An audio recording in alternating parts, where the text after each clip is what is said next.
Good morning. Subscribe to Sima Bakshish channel. Welcome to my good coaching classes. Students, today we will study about political science, chapter first, post-World War political developments. In the scenario of post-World War, post means after the World War, and that is First World War, Second World War, both have their impacts on the world. We have to understand that political developments in the world drastically changed, particularly after the First World War. When we see or when we start to study the development of the world, we first and foremost must understand, though according to the timeline we are here, slowly man started to develop or civilizations particularly started to develop after man got an advent to agriculture. As agriculture was being introduced to humanity, slowly man started settling down at one and the same place. Definitely, water, availability of water, availability of the grasslands, availability of the area on large scale which will provide fodder, water to humanity as well as the animals. Man started the domestication of animals.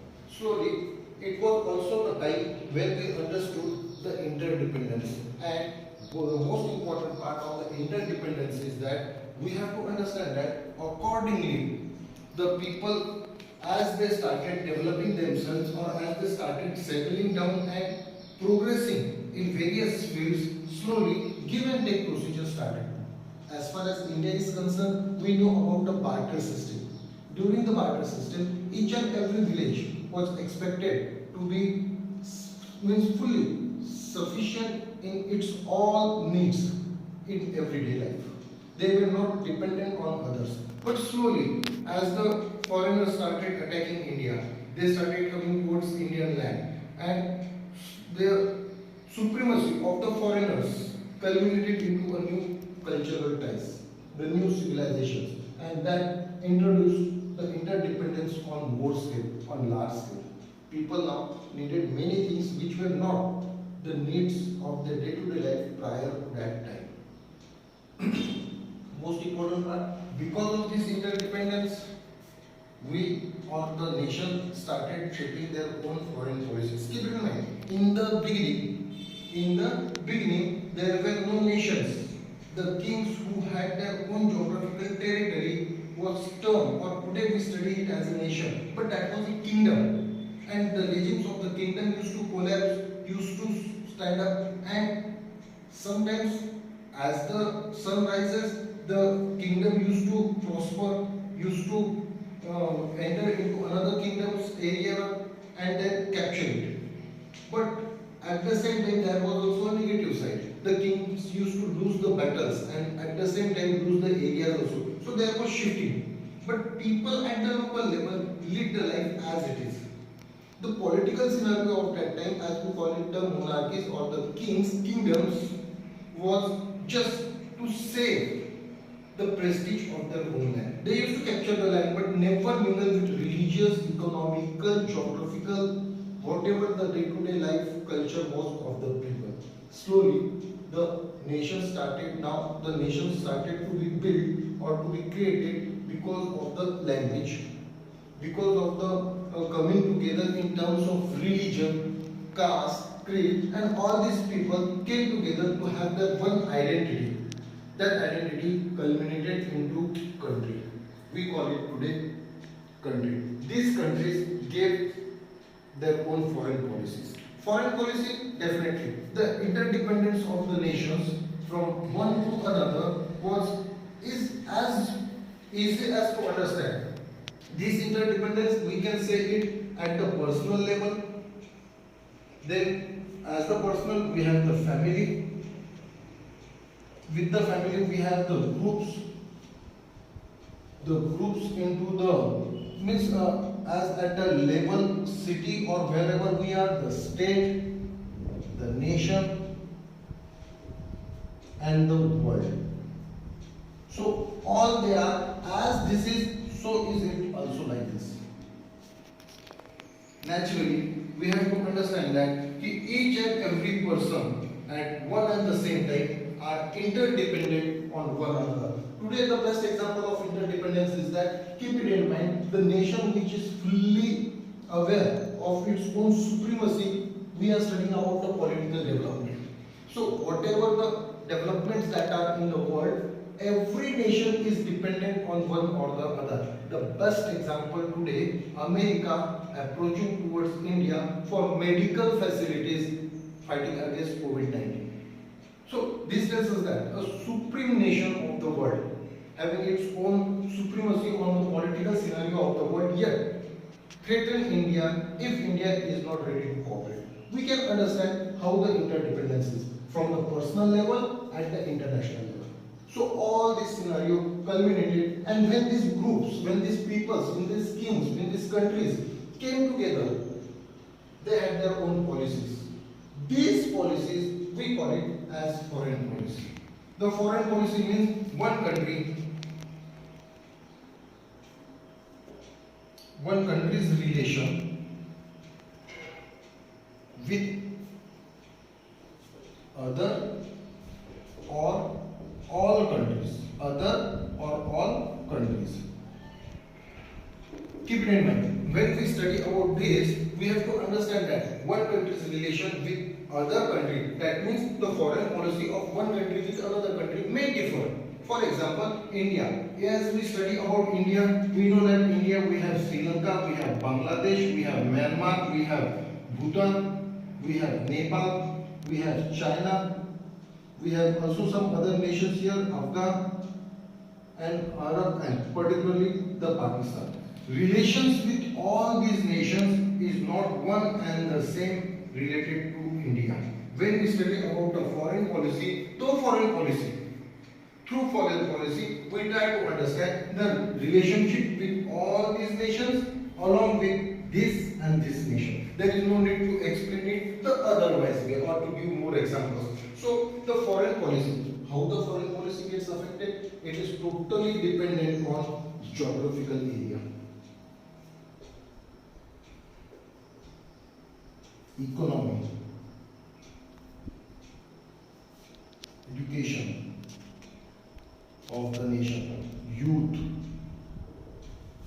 then technical equipments or technical developments, and etc. All these are related to the foreign policy. One nation is dependent on other nation. Many Indians are going abroad in search of services, but that services is because of the education, because of the youth, because of the technological development, either in that country or in India. So all these are totally one and the same thing relating with other countries also. The geographical area of India, the climatic conditions of India is not one and the same all over. So naturally, people from the other nations are coming here, people from these nations are going to other area. But the give and take that is going on is totally determined by certain sections or the certain signatures, treaties as we call it, and it is reflected into foreign policy. The constitution of every country have its own exact description about its own foreign policy, but it changes accordingly time to time because of the change in the time span. It is never one and the same. Now, speaking about all these sectors, when we come to the political developments of the world started to change after particularly 1850s. The main reason was that industrial development, or in the name of industrial development, we study always how the industrial development started. But we have to understand the background. And the background to the First World War was, or the First World War as it divided the Europe into two groups. Why only Europe? Because Europe at that time was a developed continent. The nations that ruled the world over for a longer duration were totally from Europe. And Europe was divided into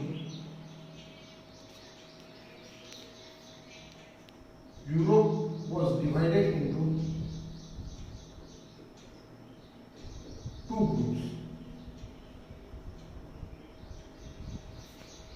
And particularly speaking about the understand that they were the allied powers and the central powers. One was allied and second was central.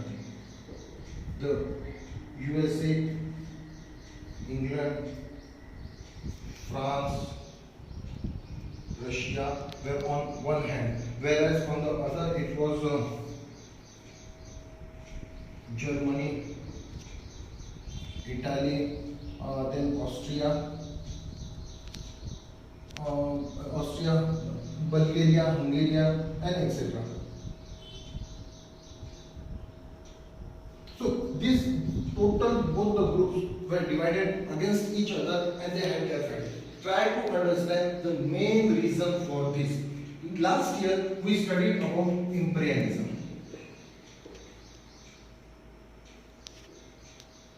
When we study about imperialism, we have to understand that since 1650 onwards, 1650s onwards, the world came under the span of the Europeans.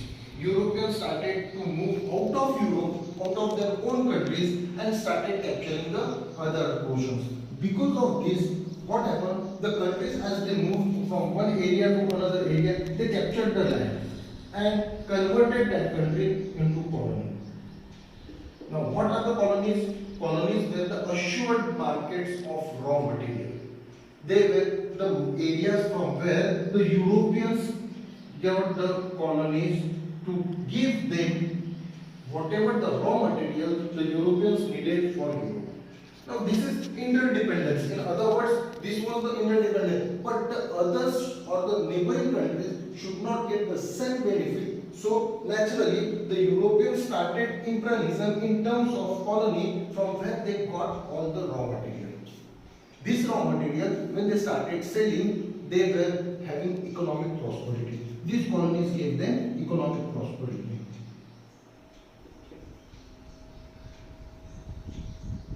And this economic prosperity then culminated into a stiff war.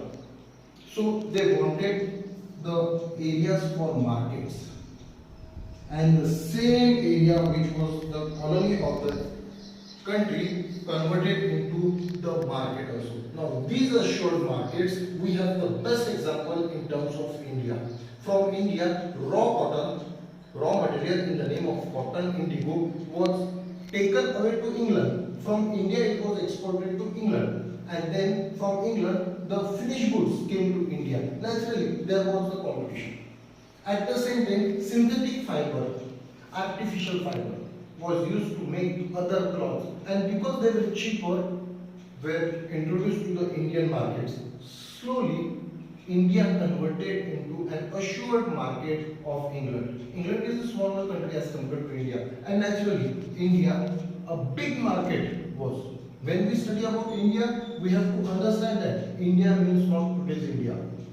Parts of Afghanistan, parts of Pakistan, the whole of Bangladesh, even the other parts, Sri Lanka, and the Indian subcontinent as we call it, was the assured market of England, because of which the economic prosperity of England started to get. Reading this, having the same idea, France also started the same, though somewhat late. And after France, it was also the Germany, the Italy, the Austria, the Bulgaria, the other empires. They also entered into the same struggle to gain economic prosperity. Many cities started to prosper, and when they started to prosper, Europe got divided into two groups. These groups have their own political background. Germany means what exactly the political background is? The political background, political explanation of the political word itself means having supremacy over others. So naturally, both the groups wanted to have the supremacy. Keep it in mind, when we study about 1650s onwards, USA was under the span of England. But after the struggle of USA's independence, USA became an independent state and then started developing itself. When we entered into the 1900s onwards, Europe, particularly England, France, and Germany, Italy, Austria were the two groups that started. Means we can study it in the other way. There is a vast stories even the guidelines which today the world must understand how they culminated into or how they entered into the war. But at the same time, we have to understand that the countries that were fighting for the supremacy all over the world came together to save their own empires. It was said that sun never sets in the English Empire. But at the same time, France, England, Russia, even today, the biggest country of the world, the largest in size, the country in the world, they came together to save themselves from these smaller countries. Germany developed very fast. At the same time, Germany also gave a new political background, the foreign policy as we call it. The new foreign policy of Germany made the groups, and that was a triangle as we call it. It was from Germany, Italy, Austria, and these three countries slowly gained a supreme power in Europe, started to show their supremacy in Europe. Because of that, England and France suddenly got awakened and they did not want to go into fight, or they did not want to lose in any way the supremacy they have over the world. Definitely, USA, England, France came together. Slowly, Russia joined the hands with England, and the list goes on. But the other side, that as we call in the name of imperialism, the colonies of the world were totally being under the pressure of both the groups. This is a different story or a different part of studies as we study. But when we study about the political development, what exactly the political development took place are one, during as the World War broke down, we have to understand that there were two groups, and after that, after the war, background to the war, once we get after the World War, we have to understand that many countries, many colonies of world intensified their freedom struggle.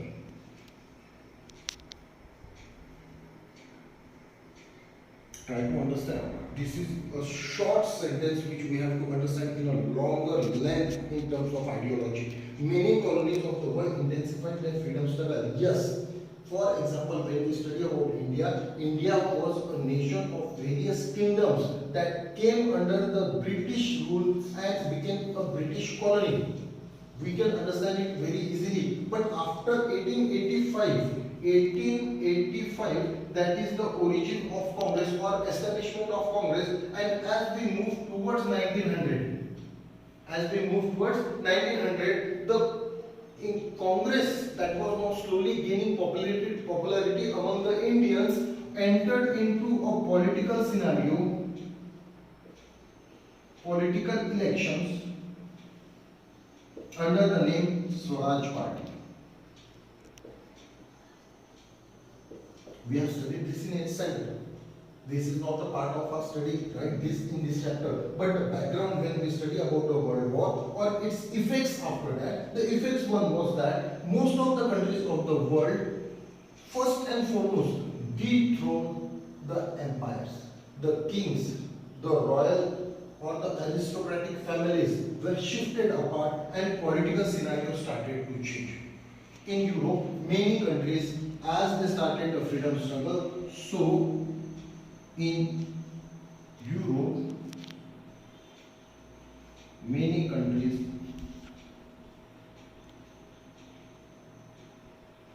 accepted democracy.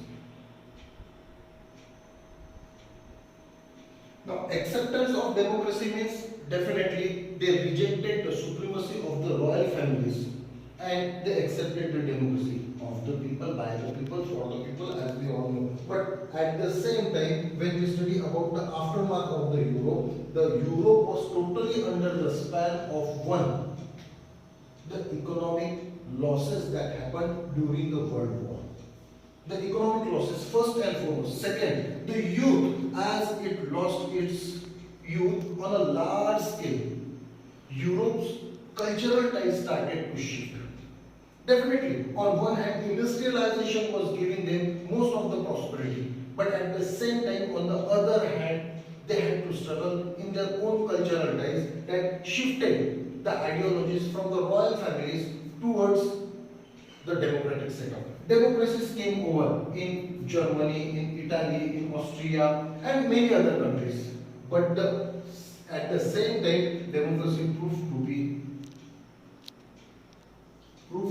be a failure. Why it was a failure? Democracies proved to be failed because one reason was that democracies never takes any decision at an 11th hour. It's a long procedure in democracy to take any hard decision, and because Europe, particularly these nations, were suffering from economic losses during the First World War, because they were the losers, and as they lost in the First World War, also lost their means whatever the prestige they had, they again want to regain. Germany was the first, Italy started following it. But in Europe, the first nation to give dictatorship failed and dictators emerged.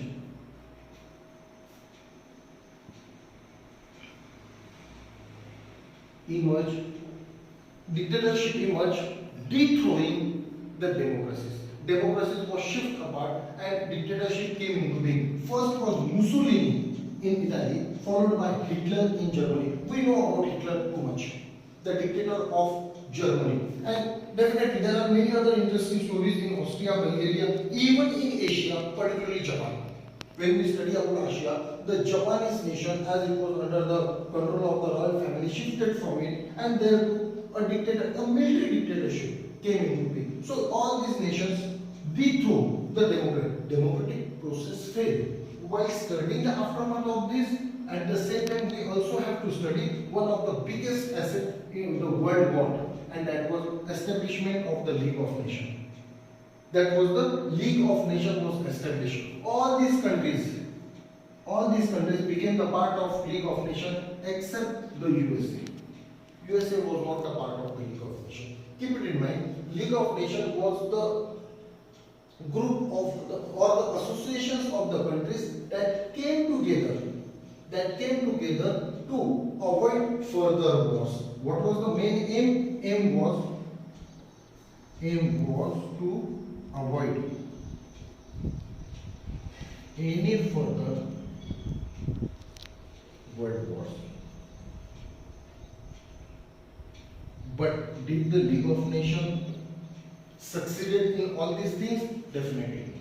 League of Nations could not prove to be a successful just because there were many other reasons for the failure of the League of Nations.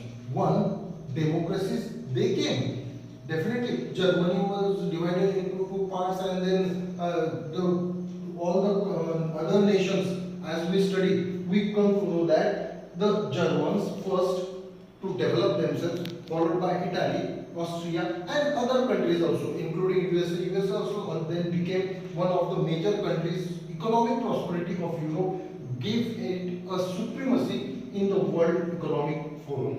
Now, all these nations slowly establishing their own supremacy. After that, Russia also started emerging. And during the First World War, in 1914, a Russian Revolution took place. Russian Revolution dethroned the aristocratic family. The Tsars of the Russia were executed.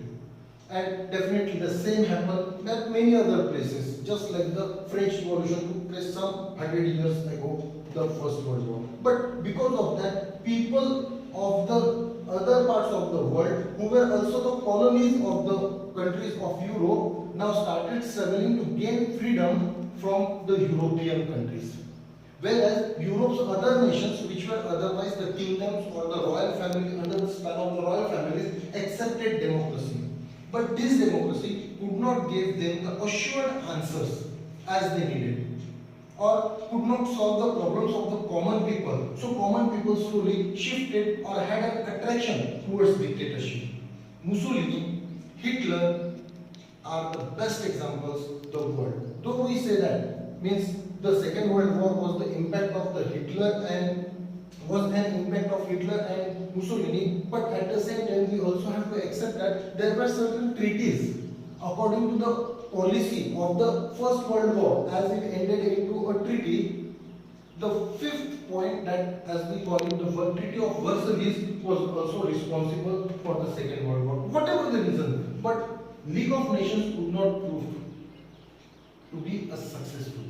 And the main reason was England, France could not give them the good leadership. This is shifting of the political scenario from these two prominent imperialistic states towards a new leader of the world, USA.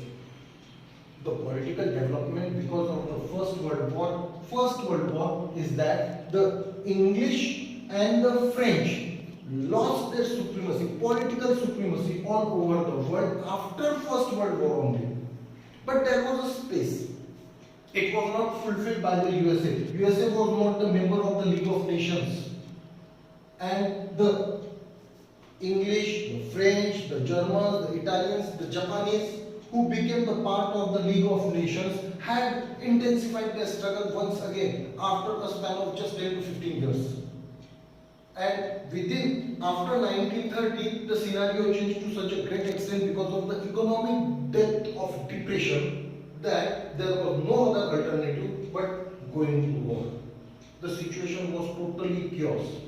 We have to understand all these things while studying the background of the World War. And as aftermath of the World War is also the same, the countries that were coming together to avoid war totally failed. And whatever the ideologies put on the paper in the name of League of War could not succeed. Naturally, on the ground, it was totally apart.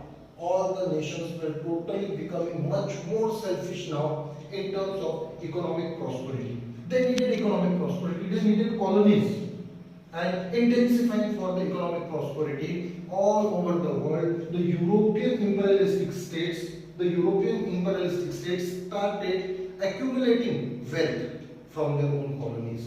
At this time, we have to understand, or we can understand to a certain extent, how India's economy was drained towards England. Now, England started using the financial assets of its colonies, along with the same was with France, the same was with other countries too, and they started to regain their economic prosperity, which proved to be futile because suddenly after a span of 20 years, world entered into the Second World War. The effect was Second World War. Once again, the world was totally being pushed into the struggle of the World War II, we call it. This was more devastating. But the Second World War bring about a big change in the world. And the Second World War, the biggest gift of the Second World War to the world is many of the countries, we started intensifying their freedom struggle after the First World War, gained independence. Many colonies of the world,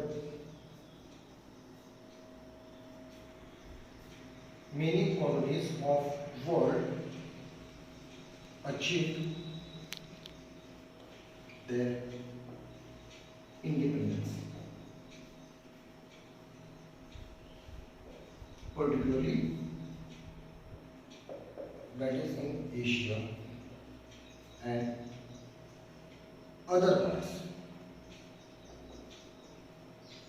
But specifically speaking about Asia, we know that India in 1947 and some other countries, from 45 onwards, particularly 1945 to 1960 year about, major part of the world got its own independence from the clutches of the European countries. This is the biggest gift that the Second World War gave. Yes, because of that, whatever the mistakes that were done during the League of Nations proved to be a failure were to be overcome, and then today's United Nations organization was established. UNO came into being after the World War, that is in 1945, and this UNO till today is working very efficiently. The leaders of today's world are one, USA, second, Russia, third, China, or instead of China we have to mention it first, the UK, France and China. the permanent members of the Security Council. The permanent members of the Security Council today play a dominant role in the political development of today's world. Let's hope the Second World War and its impact on the world definitely is a part of study, just as we studied about the first one. Hope till here you have successfully